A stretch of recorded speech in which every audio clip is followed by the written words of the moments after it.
Glória a Deus. Então vamos ler Neemias capítulo 2. Nessa manhã, dia 3 de julho, Neemias capítulo 2, verso 1. No mês de Nissan, no ano 20º do rei Artaxerxes, uma vez posto o vinho diante dele, eu tomei para oferecer e dei. Ora, eu nunca antes estivera triste diante dele. O rei me disse: por que estás triste, o teu rosto, se não estás doente? Tem que ser tristeza de coração. Então temi sobremaneira e respondi: viva o rei para sempre. Como não estaria triste o rosto, se a cidade onde estão os sepulcros de meus pais está assolada e tem as portas consumidas pelo fogo? Disse-me o rei: que me pedes agora? Então orei ao Deus dos céus e disse ao rei: se é do agrado do rei, e se o teu servo acha mercê em tua presença, peço-te que me envies ajudar a cidade dos sepulcros de meus pais, para que eu a reedifique. Então o rei, estando a rainha sentada junto dele, me disse: quanto durará a tua ausência? Quando voltarás? Aprove ao rei enviar-me, e marquei certo prazo. E ainda disse ao rei: se ao rei parece bem, deixe-me cartas para os governadores da além dos Eufrates, para que me permitam passar e entrar em Judá, como também carta para Asaf, guarda das matas do rei, para que me dê madeira para as vigas das portas da cidade do templo, para os muros da cidade e para a casa que deverei alojar-me. E o rei mas deu, porque a boa mão do meu Deus era comigo. Louvado seja o nome do Senhor. Então fui aos governadores da além do Eufrates e lhes entreguei as cartas do rei. Ora, o rei tinha enviado comigo oficiais do exército e cavaleiros. Disso ficaram sabendo Sanbalate, o horonita, e Tobias, o servo amonita, e muito lhe desagradou que alguém viesse a procurar o bem dos filhos de Israel. Louvado seja o nome do Senhor. Começamos ontem a meditar em Neemias, um livro que a palavra-chave é restauração, reedificação. Vimos que Neemias, ele era um homem de Deus, um servo de Deus, mas tinha uma função no palácio real durante o Império Persa, que foi o Império pós-Babilônia. Neemias então era daqueles do povo de Deus, do povo de Judá, que estava ali como um exilado, mas que pela sua capacidade, e sobretudo capacidade dada por Deus, pela graça de Deus, ele tinha uma posição de influência, uma posição importante naquele império. Mas Neemias era um homem de Deus, e ele foi perguntar como estava a cidade de Jerusalém, como estava a terra que Deus tinha dado para o povo de Israel. E quando Neemias pergunta no capítulo 1, ele fica sabendo que Jerusalém estava destruída. As portas queimadas, o templo destruído, os muros quebrados, poucas pessoas lá, empobrecidos. E nós vimos ontem que a restauração da cidade de Jerusalém, que foi uma obra de Deus através de Neemias, Esdras, Zorobabel, uma equipe que Deus levantou, pode simbolizar para nós a nossa restauração da nossa personalidade, a restauração de áreas da nossa vida que estão também como uma cidade, às vezes com portas destruídas, emoções fragilizadas, portas falando aí de relacionamentos, daquilo que entra e sai. Nós podemos aplicar o livro de Neemias a muitos aspectos. É um livro que fala de liderança, uma liderança firme, com sabedoria, estratégica, a liderança de Neemias, mas nós queremos aplicar o livro de Neemias à restauração da nossa personalidade. O capítulo 1 nós vimos que toda restauração começa com um bom diagnóstico. Quando a gente vai ao médico, ele pergunta: o que você está sentindo? E às vezes a gente fica assim, e a gente explica um pouco, e através daquilo nós vamos ajudando o médico a discernir um pouco melhor, e tem os exames.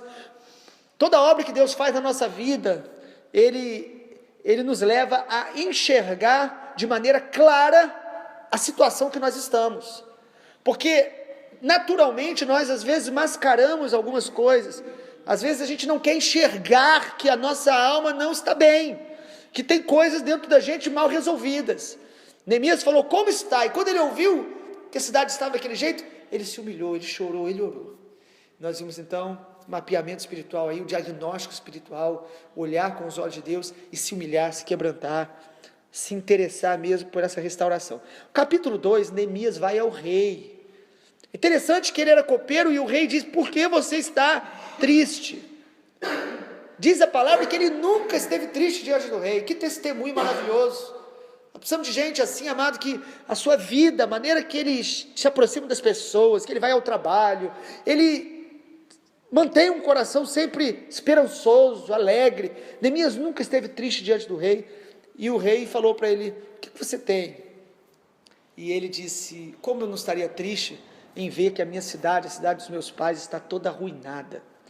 Então nós precisamos entender que quando a gente percebe que a nossa alma não está bem, ou a nossa cidade, a nossa nação está passando por momentos tão difíceis, nós precisamos mesmo lamentar, nos entristecer, nos quebrantar diante do Senhor. Nós não podemos disfarçar e achar que tudo vai ficar bom, de qualquer maneira. Nós temos esperança, mas nós estamos entristecidos, queremos ver a graça de Deus restaurando a nossa vida e restaurando as pessoas e a sociedade ao nosso redor. E aí Neemias, o segundo princípio, então, capítulo 2, o que a gente quer destacar aqui, Neemias se submete à autoridade espiritual, é o princípio da submissão às autoridades.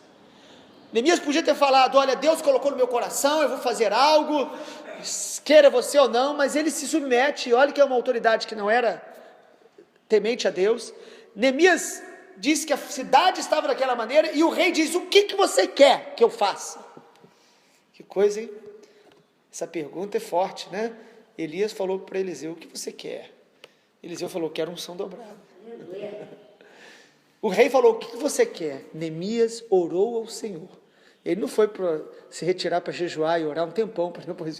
Ele fez uma oração, uma súplica rápida, porque ele orou ao Senhor e já falou, Senhor, me dê graça. Ele falou, eu gostaria que o rei me abençoasse, ou me encaminhasse para a minha terra, para que eu possa ir lá ver, quem sabe o rei me dê cartas para eu passar naqueles lugares ali mais difíceis, e quem sabe algum recurso. E a Bíblia diz que o rei deu todas as coisas para ele. Por quê? Porque a boa mão de Deus era com ele. Versículo 8. Amado, nós precisamos aprender um princípio. Quando a gente quer ser restaurado por Deus, quando nós queremos ser alinhados com o propósito de Deus, Deus vai nos alinhar com as suas autoridades espirituais. Deus vai nos aproximar deles.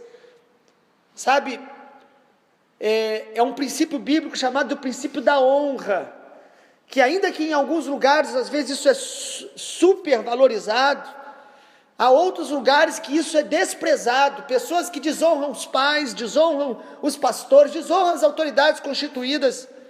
A Bíblia fala sobre honrar. Geralmente a nossa vida para onde nós desonramos alguém ou autoridades que Deus colocou sobre nós. O princípio da autoridade é inegociável. Submissão às autoridades. Mulheres, sejam submissas aos maridos. Irmãos, sujeitai-vos às autoridades que Deus constituiu, né? Sede submisso aos vossos pastores, para que eles possam fazer isso, pastorear com alegria e não gemendo. Amado, quando nós nos alinhamos à submissão às autoridades, há uma proteção e uma provisão de Deus liberada sobre nós. Porque o rei deu cartas para que protegesse ele no caminho e deu provisão para que ele pudesse iniciar um processo de restauração. Geralmente a nossa alma começa a ser restaurada de maneira genuína quando nós abrimos o coração e nos aproximamos das autoridades espirituais que Deus colocou sobre nós. Deus deu a nós pastores, Deus colocou sobre nós referências. Nós precisamos estar em paz com essas pessoas, transparentes, com o coração aberto. Neemias chega diante do rei e ele fala como estava a situação, e o rei o abençoou porque a mão de Deus estava sobre ele. E ele vai para Jerusalém, versículo 11, diz que ele esteve em Jerusalém ali, chegou em Jerusalém e ficou 3 dias, E à noite ele saiu para poder observar tudo e não falou com ninguém o que ele estava fazendo ali. Ou seja, aqui fala do sigilo, da prudência. Há momentos na nossa vida que Deus está tratando com coisas que nós não devemos estar falando para ninguém, ou falando apenas com pessoas específicas que Deus coloca para nos acompanhar, porque nem todos vão entender e alguns vão nos atrapalhar. Neemias não fala com todo mundo, diz aqui que ele não falou com ninguém, mas ele foi observar bem como estava a cidade, passou aí pela porta do monturo, porta do lixo. Ele fala aí que ele contemplou tudo aquilo, e ele, ninguém sabia onde ele estava, nem os magistrados. E quando ele viu aquela miséria, ele só deixou claro para o rei, né? Para a autoridade, ele deixou muito claro o que ele estava fazendo. E aí no versículo 17 ele fala: estais vendo a miséria em que estamos, e as portas queimadas? Vinde, reedifiquemos os muros de Jerusalém, e deixemos de ser opróbrio. Ele fala com autoridade. Por quê? Porque quem vive uma vida de submissão, tem autoridade. Só tem autoridade quem se submete a autoridades. Quando a gente começa a se mover de maneira independente, e às vezes até em nome de um profetismo, no nome de uma autorização vinda somente de Deus, na verdade nós estamos nos movendo na presunção. E Deus permite que a gente caminhe, muitas vezes se auto-enganando. E o inimigo promove pessoas que andam na rebelião, porque Satanás é o pai da insubmissão. Ele foi rebelde e insubmisso no ambiente celestial perfeito. A insubmissão e rebeldia é uma isca do diabo, é uma semente das trevas. E Neemias aqui fala: vinde, reedifiquemos. Ele fala com autoridade. Ele está disposto então, pela bênção de Deus, pela mão de Deus e pela aliança com a autoridade, ele se dispõe a começar um processo de restauração da cidade. Quando nós nos alinhamos com a mão de Deus, com as autoridades, Deus nos dá autoridade, ânimo para poder restaurar as áreas da nossa alma que estão enfraquecidas, desgastadas, que estão sem esperança. Deus começa a renovar essa autoridade, a esperança que a nossa alma será plenamente restaurada, que aquilo que foi destruído, que está em ruínas, será reedificado, em nome de Jesus. Concluindo o capítulo 2, o texto termina dizendo que as pessoas falaram: vamos, edifiquemos, fortalecemos, pessoas que vão também se alegrar conosco. Mas o verso 19 diz: porém Sanbalá, o horonita, e Tobias e Gesem, o arábio, quando souberam, zombaram de nós, nos desprezaram e disseram: o que vocês estão fazendo? Vocês querem se rebelar contra o rei? Então aqui começa a se levantar os inimigos da restauração. Quando você e eu decidimos: vou me levantar, vou buscar mais a Deus, Sanbalá, Tobias e Gesem se levantam. São inimigos. Nós temos pelo menos 3 tipos de inimigos: a nossa carne, que às vezes esse Sanbalá e Tobias, eles estão dentro da gente, são áreas do nosso ego, que se levantam e dizem: você vai fazer isso? Você não vai conseguir, você vai tentar de novo. São áreas do nosso ego, da nossa carne, que tentam resistir ao processo da restauração de Deus. Os inimigos podem ser externos, podem ser inimigos, circunstâncias que começam a tentar nos desanimar, situações que você vê, que você fala: eu estava querendo buscar Deus, mas eu vejo tanta coisa. São inimigos, ou podem ser inimigos espirituais. Então a Bíblia sempre vai falar desses 3 inimigos: nossa própria carne, as circunstâncias ou demônios. Quando você e eu decidimos por uma restauração, esse Sanbalá, Tobias e Gesem vão se levantar. Não adianta a gente pensar que tudo vai ser fácil. Às vezes quando a gente começa algo, a gente está no ânimo, a gente pensa que tudo vai dar certo, e Deus nos abençoa, mas vai chegar um momento onde esses inimigos sempre vão estar se levantando e tentando parar. O objetivo deles é parar a restauração que Deus já começou na nossa vida. Que nessa manhã o Senhor possa nos abençoar com essa disposição de Neemias, de ser submisso às autoridades, de se levantar para se submeter à restauração de Deus, e discernir e enfrentar esses inimigos que se levantam contra a restauração, que pode ser o nosso próprio orgulho. Às vezes a gente se levanta para buscar Deus, e o nosso orgulho diz: você não vai fazer isso. Pode ser a motivação errada, carências, às vezes a negligência do tempo com Deus, se levanta dentro da gente, a gente fala, eu estou buscando, mas eu não consigo ter tempo com Deus. São os inimigos. Que nessa manhã o Senhor Jesus nos abençoe para a sua glória. Amém.